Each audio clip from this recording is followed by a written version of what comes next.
Okay, let's go. He's like, there's worry. I'm like, Holy Spirit. He's like, you ain't got the bed yet and you worrying. I'm Amanda Raquel with amandamuxic, Chicago's favorite and friendly voice coach.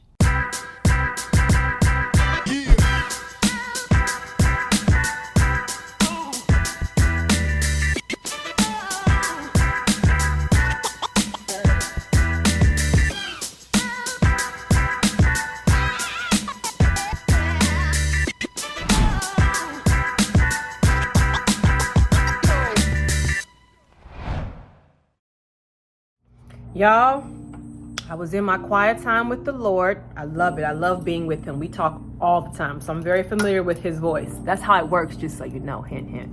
And the Lord done told me he wanted me to give up something for Lent. Now, let me explain something to you in case you can't tell that I'm a black person. And in my background, Lent, I've never personally as a black person, I know it's not common for our denominations. Now, that this is not everybody, but most of the time, we don't do Lent. Unless we picking it up off our clothes. We don't do Lent. What is a Lent? Like, what y'all do?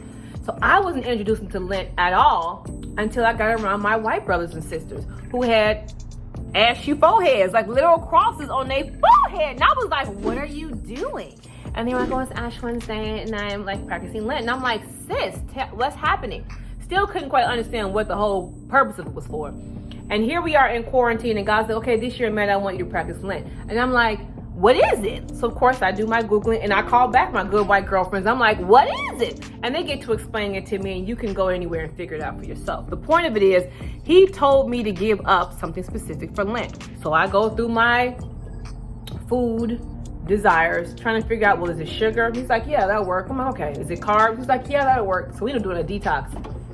I feel amazing, but I thought I was gonna die. I'm like, carbs and sugar in America? Well, what do you eat, Jesus? He's like, the actual real food.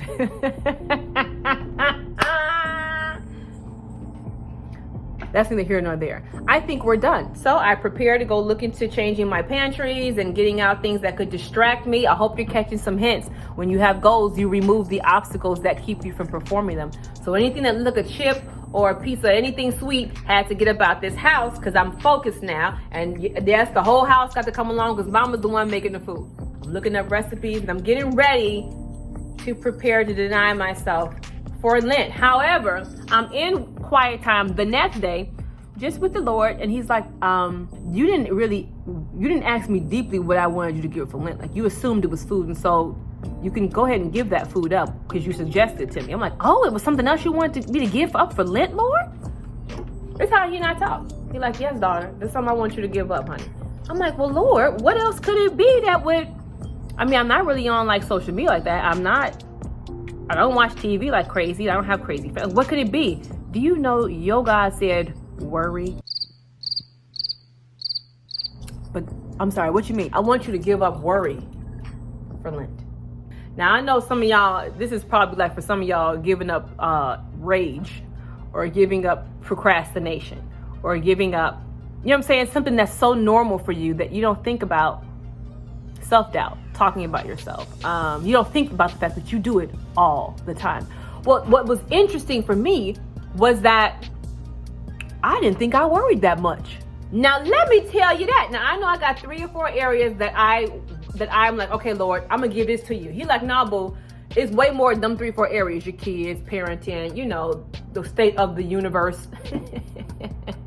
Politically, emotionally, financially, scientifically, you know, a few major concerns. But he's like, nah, boo, it's more than that. And I'm like, well, you're gonna have to show me, Holy Spirit, where am I worrying at? Like, more than the places I know about. He's like, sure, I'll do that. I'll do that for you. Girl, I wake up, no, boy, whoever's watching. I wake up the very next morning, and do you know, he on my shoulder, I literally go, okay, let's go. He's like, there's worry. I'm like, Holy Spirit. He's like, you ain't got to bed yet and you worrying. I'm like, what am I worried about? He was like, that's a great question. You ain't got out the bed yet. Talking about some, okay, let's go. What's that about? You done took a deep sigh and you ain't got the, I'm like, good Lord, what was on my mind? What was that word? All day long, brushing my teeth, looking in the mirror. He's like, you're worrying. I'm like, I'm worrying right now. What about age? Wow. Looking at yourself in the mirror like, Do I still have it? Can I make this happen? You're doing it right now. I am. This is crazy.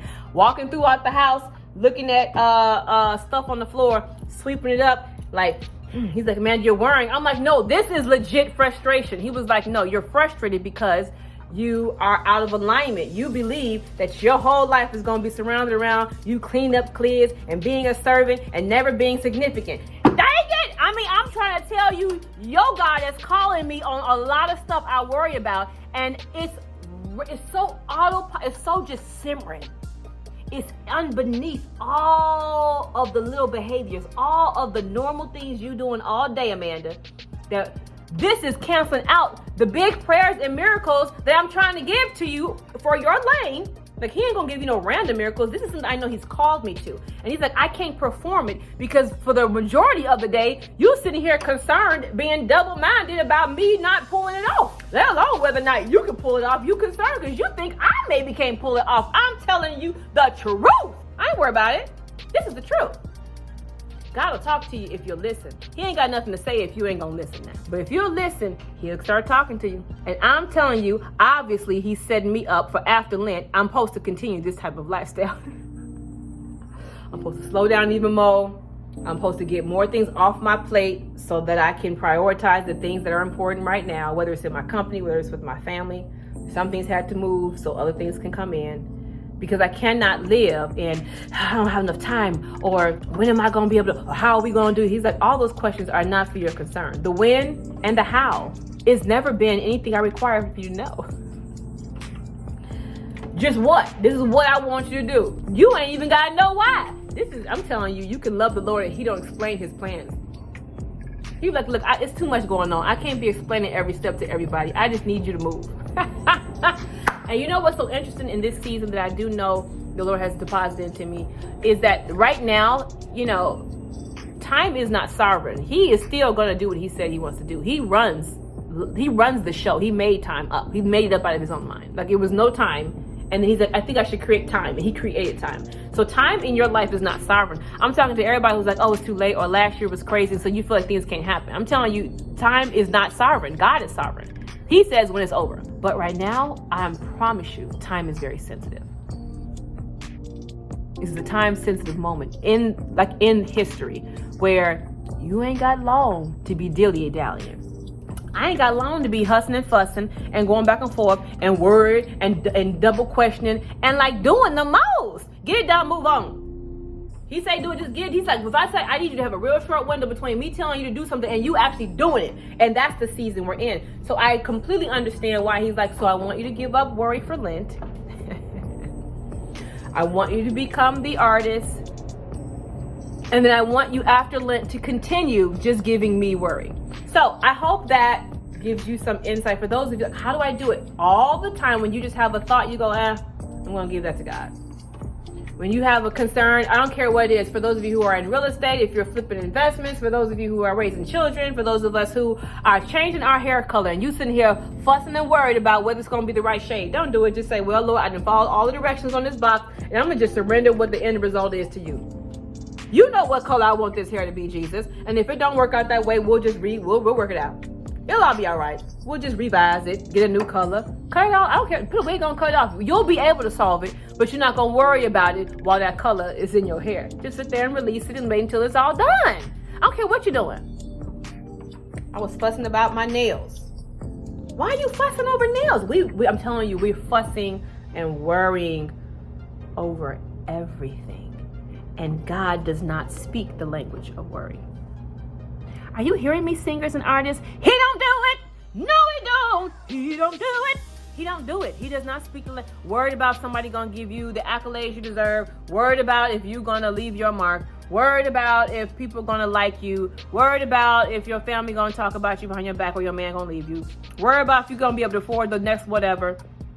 He playing us. Like the devil is playing us. Got us busy and worried. So I give you the challenge to do what the Lord himself has challenged me to do during the next, when is this over with? Look at me.